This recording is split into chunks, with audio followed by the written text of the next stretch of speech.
ओम साईराम। श्री सच्चिदानंद समर्थ सद्गुरु साईनाथ महाराज की जय। जय जय श्री स्वामी समर्था, जय जय श्री स्वामी समर्था, महाराज श्री स्वामी समर्था। கோபுரம் டிவி நேயர்களுக்கு சுந்தர் சாயின் சிறந்தாழ்ந்த நமஸ்காரங்கள். நம்ம அக்கல்கோட் ஸ்ரீ சுவாமி சமர்த்த மகாராஜுடைய லீலாமிர்தத்தை பருகி கொண்டிருக்கிறோம். நம்ம இந்த எபிசோடில் ரொம்ப முக்கியமாக ஒரு லீலையை பறிக்கும்போது அந்த லீலை தத்தாத்திரேய அவதாரங்கள் எல்லாத்துலேயுமே ஒரு காமனாக வரக்கூடிய லீலை மாதிரி இருக்கும். அதாவது ரொம்ப ஒரு ஏழை பெண் இப்போ சுவாமி சமர்த்தர் மேலே அப்படி ஒரு அபிமானம், ஒரு தீவிர பக்தை அப்படின்னு கூட சொல்லலாம். அந்த பெண்ணுக்கு குழந்தை பிறந்து அந்த குழந்தை ஏதோ ஒரு பயங்கரமான வியாதினால் அவஸ்தைப்படுறது.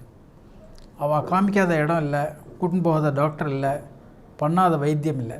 ஆனால் அந்த குழந்தைக்கு சரியாக வரல. அந்த குழந்தை ரொம்ப அவஸ்தைப்படுறதை பார்த்துட்டு இந்த அம்மா அப்படியே கதறா, ஆஹா இந்த குழந்தை இப்படி அவஸ்தைப்படுறதே இந்த வயசுலேயே அப்படின்னு சொல்லிட்டு அப்புறம் அவளுக்கு டக்குன்னு ஞாபகம் வருது, சரி நம்ம இனிமேல் சுவாமி சமர்த்தரை போய் பார்த்தா தான் இது சரியாகும் அப்படின்னு சொல்லிட்டு அந்த ஒரு தீவிர பக்தியோடு அந்த குழந்தையை தூக்கிண்டு கடகடன்னு அக்கல்கோட்டுக்கு ஓடி வரா.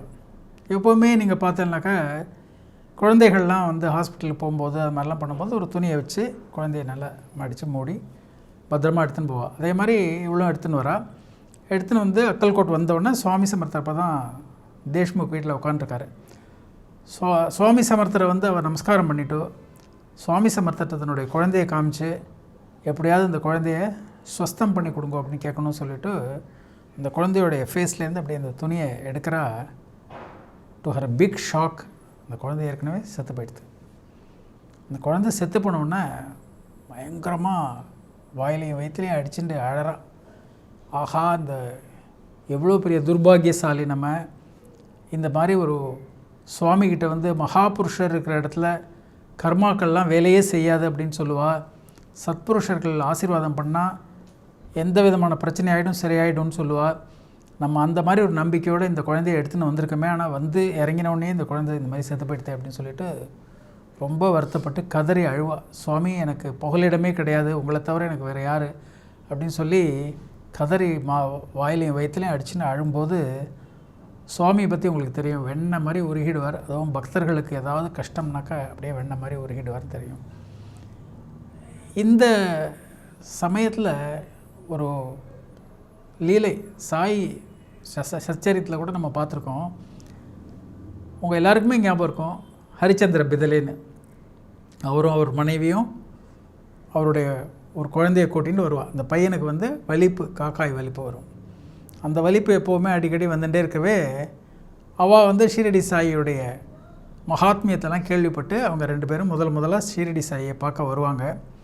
அந்த குழந்தையும் அழைச்சிட்டு பாபாவுடைய தர்பாரில் நுழைஞ்ச உடனே அந்த பையன் தலை சுற்றி கீழே விழுந்து பெரிய வலிப்பாக வாய் நுரை தள்ள ஆரம்பிச்சிடும். அப்போ உடனே அந்த பையனோட அம்மா அதை பார்த்த உடனே, பாபாவை பற்றி அவளுக்கு அவ்வளோவா அனுபவங்கள் கிடையாது, ஆனால் இது ஒரு நம்பிக்கையோடு வந்தவள் என்ன பண்ணுவாள், பயங்கரமாக ஓன்னு அலற ஆரம்பிச்சிருவாள். ஆஹா இப்படி ஆகிப்பிடுத்தே, என் குழந்தை செத்து போயிட்டானே அப்படின்லாம் சத்தம் போட ஆரம்பிச்சிருவாள். எப்படி சத்தம் போடுவாள், புலி புலியை பார்த்துட்டு பசு அதுக்காக பயந்து ஒதுங்கும்போது கசாப்பு கடைக்காரன் கையில் மாட்டின்ற மாதிரியும், சுவாமியை தரிசனம் பண்ணலான்னு கோயிலில் ஒதுங்கினப்போ அந்த கோயில் சுவரை இடிஞ்சு விழுந்து அந்த போனவன் செத்து போன மாதிரி அப்படிலாம் சொல்லி சத்தம் போட்டு ஓலமிடுவாள். அப்போ கூட பாபா சொல்வார், இது மாதிரிலாம் ஓலமிடாத, கொஞ்ச நேரம் பொறுமையாயிரு, அவனை உன் இடத்துக்கு எடுத்துன்னு போ, கொஞ்சம் நேரத்தில் அவன் சரியாயிடுவான் அப்படின்வார். அவளுக்கு ரொம்ப ஆச்சரியமாக அவள் வீட்டுக்கு கொண்டு போனோடனே, தங்கியிருந்த இடத்துக்கு கொண்டு போனோடனே அந்த குழந்தை கம்ப்ளீட்டாக சரியாயிடுவான். அதுக்கப்புறம் அவளுடைய பாபா மேலே அவளுக்கு இருக்கிற பக்தி பன்மடங்காக பெருகி அவளுடைய அவுட்லுக்கே மாறிடும். அந்த மாதிரி இவன் இந்த மாதிரி கத்தி ஓலமிடுறா. இவ்வளோ இதே தான் சொல்கிறா, புலிக்கு பயந்து போன பசுமாடு கசாப்பு கடைக்காரன் கையில் மாட்டின்ற மாதிரி இருக்கேன்னு சொல்லி, இந்த மாதிரி கோவிலே இடிஞ்ச மேலே விழுந்துட்ட மாதிரி இருக்கேன்லாம் கத்தும்போது அவர் உடனே மனசு உருகி, அப்படியா உன் குழந்தைய இங்கே கொண்டா அப்படின்வார், உன் பையனை என்கிட்ட கொடு அப்படின்வார். அந்த குழந்தைய வாங்கி சரன்னு தலைகீழ அப்படியே சுற்றுவார். தலைகீழ பிடிச்சி சுற்றுன்னு சுற்றிவிட்டு அந்த டயத்தில் அவர் பக்கத்தில் ஒரு குதிரை நின்றுருக்கும். அந்த குதிரைக்கிட்ட கொண்டு போய் இவ பையனை சாப்பிட்றியா நீ அப்படின்னு கேட்டுட்டு டக்குன்னு அந்த குழந்தைய தூக்கி அப்படி வீசுவார். வீசும்போது பக்கத்தில் அந்த காலத்தில் உங்களுக்கெல்லாம் எவ்வளோ பேருக்கு தெரியும்னு தெரியாது, கோட்டை அடுப்புன்னு பேர். மண்ணிலேயே குழி தோண்டி அந்த இடத்துல அடுப்பு வச்சு விறகெல்லாம் போட்டு அந்த குழியில் அடுப்பு எரிய விட்டு அந்த கல்யாண சமையல் மாதிரி பெரிய விருந்துகள்லாம் நடக்கும். அந்த மாதிரி யாரோ குழி வெட்டி வச்சுருக்கா. அந்த குழியில் போய் அந்த குழந்தை விழுந்த உடனேயே துள்ளி குதித்து அழ ஆரம்பிச்சிடும். அந்த குழந்தை அழுத உடனே அந்த தாய்ப்பாசம் அப்படியே பொங்க ஓடி போய் அந்த குழந்தைய மார்போடு அணைச்சிட்டு அப்பா வந்து சேர்ந்துட்டியான்னு சொல்லி ரொம்ப சந்தோஷப்பட்டு சுவாமி மகாராஜா அப்படி ஒரு அஷ்டோத்திரம் மாதிரி புகழ்ந்து பாடிட்டு இருப்பாங்க. பாடிட்டு உங்களால் தான் எனக்கு இந்த குழந்தையுடைய இது கிடச்சது திரும்ப அப்படின்னு சொல்லி நான் ரொம்ப பயங்கர பாக்கியசாலி. எப்படி ஒருத்தர் கொஞ்ச நேரம் முன்னால் நான் பயங்கர துர்பாகியசாலி, நான் வந்த உடனே இந்த குழந்தை போயிடுத்தேன்னு சொல்லி வருத்தப்பட்டாலோ, அவள் அப்படியே உள்டாவா நான் எவ்வளோ பெரிய பாக்கியசாலி, உங்களுடைய ஆசீர்வாதம் எனக்கு எப்படி பரிபூர்ணமாக கிடச்சிருக்கு, என்னோடய குழந்தைய நீங்கள் திருப்பி எனக்கு கொடுத்துட்டீங்களே அப்படின்னு சொல்லி ரொம்ப சந்தோஷப்படுவாள். சந்தோஷப்பட்டு சுவாமிக்கு விழுந்து விழுந்து நமஸ்காரம் பண்ணுவாள். இது எப்படின்னு கேட்டேன்னாக்கா, இதே மாதிரி குரு சரித்திரத்தில் நீங்கள் பார்த்தேன்னா கூட தத்தாத்திரேயருடைய பக்தர்கள் ரொம்ப, அதுவும் ஒரு இளம் வயசில் இருக்கக்கூடிய ஒரு லேடி, அவள் வந்து அப்படி பக்தி பண்ணுவாள். அந்த குடும்பமே தத்தாத்திரேய கோத்திரம் மாதிரி தத்தாத்திரேயரை பக்தி பண்ணிகிட்டு இருக்கும்போது அந்த கணவனுக்கு டிபி வந்து ரொம்ப மோசமான நிலைமைக்கு போயிடுவான்.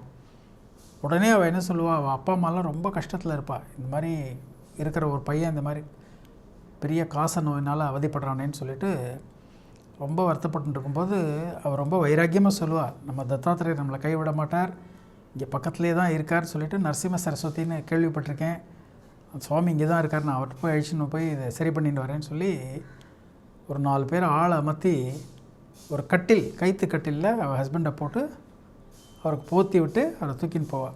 தூக்கின்னு போன உடனே அவள் வந்து அந்த சுவாமி எங்கே இருக்காரோ, நரசிம்ம சரஸ்வதி எங்கே இருக்காரோ அதுக்கிட்ட வரும்போது சரி அந்த இடத்துல அந்த கட்டிலை இறக்கி விட்டுட்டு இவரை தூக்கின்னு போய் அவர்கிட்ட காமிக்கலான்னு அவள் கட்டிலை இறக்கும்போது பார்த்தா அவர் ஏற்கனவே செத்து போயிருப்பார். எப்படி இருக்கும், ஒரு இளம் பெண் கல்யாணம் ஆகி கொஞ்ச நாளில் ஹஸ்பண்டுக்கு இது மாதிரி ஆகிடுத்தினோடனே பயங்கரமாக கதறுவா. கதறி யாருடைய விதியுமே யாரும் மாற்ற முடியாதுன்னு நான் கேள்விப்பட்டிருக்கேன், ஆனால் மகான் இந்த மாதிரி ஒரு தத்த அவதாரியால் முடியாத விஷயமே கிடையாதுங்கிற ஒரு முழு நம்பிக்கையோடு நான் வந்தேனே, இந்த நம்பிக்கைக்கு பலன் இதுதானா, இதை மட்டும் நான் அவர்கிட்ட கேட்கணும்னு சொல்லி ரொம்ப வைராக்கியமாக அவள் அங்கே ஓலமிட்டுருப்பா. அப்போது புலித்தோல் போர்த்திய சுவாமியாராக ஒருத்தர் வருவார். வந்து அவருக்கு உபதேசங்கள்லாம் சொல்லி வாழ்க்கைங்கிறது எவ்வளோ நீர்க்குமிழி மாதிரி எப்போ வேணால் என்ன வேணால் ஆகலாம், இது ஒரு பெரிய விஷயமா, உனக்கு போன ஜென்மத்தில் இவன் யாருன்னு தெரியுமா, அடுத்த ஜென்மத்தில் இவனுக்கும் உனக்கும் என்ன சம்மந்தம்னு தெரியுமா, இதை போய் நீ இவ்வளோ இதுவாக பெருசாக இது பண்ணுறியன்னு சொல்லிட்டு அப்புறம் இருந்தாலும் உன்னுடைய நம்பிக்கை அதுக்கு நீ வந்து போய் அவரை, சுவாமி இங்கே பக்கத்தில் தான் போயிருக்கார், அனுஷ்டானத்துக்கு போயிருக்கார், அவர் போய் பாருன்னு சொன்னோடனே அவள் எடுத்துகிட்டு அங்கே போவாள். போய் சுவாமியை பார்த்து விஷயத்தை சொல்லணுங்கிறதுக்காக போகும்போது அங்கே இருக்கிற ஊர் ஜனங்கள்லாம் சிரிப்பாங்க. இவள் வந்து செத்து போயிட்டா, இப்போ வந்து அவர் சுவாமிகிட்ட வந்து சொல்கிறதுல என்ன இருக்குன்னு சொன்னோன்னா சுவாமி சொல்லுவார், எங்கேயோ உன் கணவனை கூட்டினு நான் பார்க்குறேன் அப்படின்வார். உடனே அவங்கெல்லாம் சேர்ந்து அவர் தான் செத்து போயிட்டார் சுவாமி அப்படின்னோடனே, அப்படியா இருக்காத எங்கேயோ கொண்டு வா அப்படிங்கும்போது இவர் கூட்டின்னு போய் வச்சதுக்கப்புறம் அவர் காதில் அவருடைய கமண்டலத்துலேருந்து நீரெல்லாம் எடுத்து தெளித்து ருத்ராட்சம்லாம் வச்சு அவர் இது பண்ணோன்னா தூக்கத்துலேருந்து முடிச்சிட்ட மாதிரி எழுந்துருவோம். அது மாதிரி ஸ்ரீபாத சிவலபருடைய சரித்தாமிரதத்துலேயும் அது மாதிரி இருக்குது. இந்த தத்த அவதாரிகள் எல்லாமே அவளால் முடியாத விஷயமே கிடையாது. அதுவும் பக்தர்கள் உண்மையாகவே கஷ்டப்படும் போது, வாழ்க்கையில் ஒரு எட்ஜுன்னு சொல்கிறோம் இல்லையா, அந்த விளிம்பில் இருக்கும்போது அந்த மாதிரி கஷ்டப்படும்போது அவர்களுக்கு வேண்டிய அந்த அனுகிரகத்தை பண்ணி அவள் ஹஸ்பண்டை இது பண்ண மாதிரி இவர் குழந்தையையும் காப்பாற்றி கொடுப்பார். அவ்வளோ ரொம்ப சந்தோஷமாக இருக்கும். ஆனால் அதே நேரத்தில் அங்கே இருக்கிற 2-3 பேர் எப்போவுமே உங்களுக்கு தெரியும், இந்த கடவுள் மறுப்பு கொள்கை உள்ளவங்க, நம்பிக்கை குறைவாக உள்ளவங்கெல்லாம் என்ன பண்ணுவாங்க, எந்த ஒரு விஷயத்தை பார்த்தாலும் அதை உடனே நம்ப மாட்டாங்க. அவங்க உடனே சொல்லுவாங்க, இல்லை சுவாமி சமர்த்தர் ஏற்கனவே அந்த குழந்தைக்கு உயிர் இருந்தது, அவர் அதை தலைகீழ சுற்றும் போது நான் பார்த்தேன் அதுக்கு உயிர் இருந்தது அப்படி இப்படிலாம் சொல்லுவாங்க. ஆனால் இந்த சொக்கத்தங்கமாக நம்ம சுவாமி சமர்த்தர் வந்து பண்ணக்கூடிய லீலைகளில் அது மேலே நம்பிக்கை உள்ளவங்களுக்கு அதோடைய மகாத்மியம் என்னங்கிறது புரியும் இல்லையா. அதனால் ஆக்சுவலாக இப்போ நீங்கள் பார்த்தீங்கன்னா நவீன சிகிச்சை முறைகள்லேயே கூட நீங்கள் நிறைய யூடியூப்லலாம் வருது பார்த்துருப்பீங்க. சின்ன குழந்தை பிறந்த உடனே அது செத்து போன மாதிரியே இருக்கும், எந்த விதமான அசைவுமே இருக்காது. ஆனால் ரொம்ப knowledgeable doctor who is an expert அவர் எடுத்து அந்த குழந்தைய தலைகீழாக பிடிச்சி முதுகில் 4 தட்டு தட்டி 2-3 தடவை அப்படி சுற்றின உடனே அந்த குழந்தைக்கு கொஞ்சம் அசைவு வரும். அந்த மாதிரி நவீன சிகிச்சை முறையிலேயே வந்து எக்ஸ்பர்ட் கன்சல்டன்ஸால் அது மாதிரி எந்த விதமான அசைவும் இல்லாத குழந்தைகளுக்கு உயிர் கொடுக்க முடியும் அப்படிங்கிறது கூட இப்போ நம்ம ரீசெண்டாக நம்ம பார்க்குறோம். எப்போவுமே சொல்லுவோம், நம்ம ஏற்கனவே சொல்லியிருக்கோம், தத்தாவதாரின்னு சொல்லும்போதே மகாவிஷ்ணு அதில் இருக்கார். பிரம்மா விஷ்ணு மகேஸ்வரா ஸ்ரீசக்கர தத்தாத்திரேய திகம்பரா அப்படின்னு சொல்லிட்டு நம்ம தத்தாத்திரேய சொல்கிறோம். அந்த பிரம்மா விஷ்ணு மகேஸ்வரனாக இருக்கக்கூடிய அந்த தத்தாவதாரி தன்னுடைய விஷ்ணுவுடைய அவதாரத்தில் விஷ்ணு சகஸ்ரநாமத்தில் சொல்கிற மாதிரி வேதா சாஸ்திராணி விஜானம் ஏதத் சர்வம் ஜனார்தனாத் அப்படின்னு சொல்கிறோம். வேதமாக இருக்கட்டும், சாஸ்திரமாக இருக்கட்டும், விஜானமாக இருக்கட்டும், எல்லாமே உன் கையில் தான் இருக்குது. எல்லாமே நீ தான். நீ இல்லாமல் அங்கே வேதமாவது சாஸ்திரமாவது விஜானமாவது.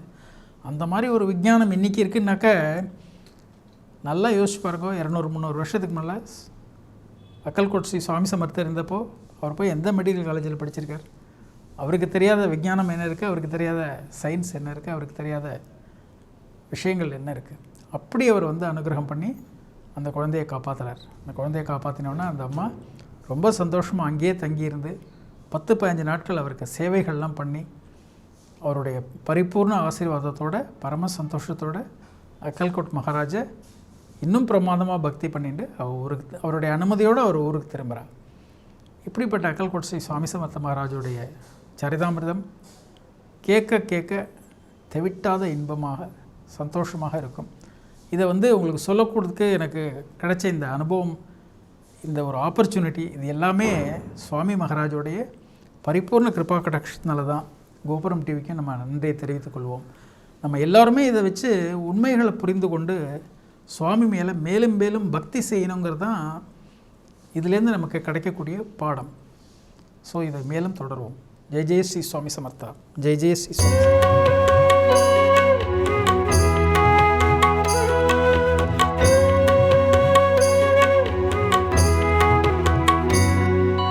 விதம் விதமான பக்தி நிகழ்ச்சிகளை உங்களுக்காக தந்து கொண்டிருக்கிறது உங்கள் கோபுரம் டிவி. உங்களுக்கு பிடித்த நிகழ்ச்சிகளை லைக் செய்யுங்கள், உங்களுக்கு பிடித்த மாணவர்களுக்கு ஷேர் செய்யுங்கள். மேலும் சப்ஸ்கிரைப் செய்வதோடு மட்டுமல்லாது அருகில் இருக்கும் பெல் பட்டனை கிளிக் செய்து கோபுரம் டிவி நிகழ்ச்சிகளை உடனுக்குடன் தெரிந்து கொள்ளுங்கள். மற்றும் ஒரு மகிழ்ச்சியான செய்தி, கோபுரம் டிவி ஆப்பை கூகுள் பிளே ஸ்டோரில் ஃப்ரீ டவுன்லோட் செய்து கோபுரம் டிவி நிகழ்ச்சிகளை தொடர்ந்து கண்டுகளியுங்கள். பாருங்கள், ரசியுங்கள், பரவசமடையுங்கள். gopuramtv.com. பக்தி பக்திமயம்.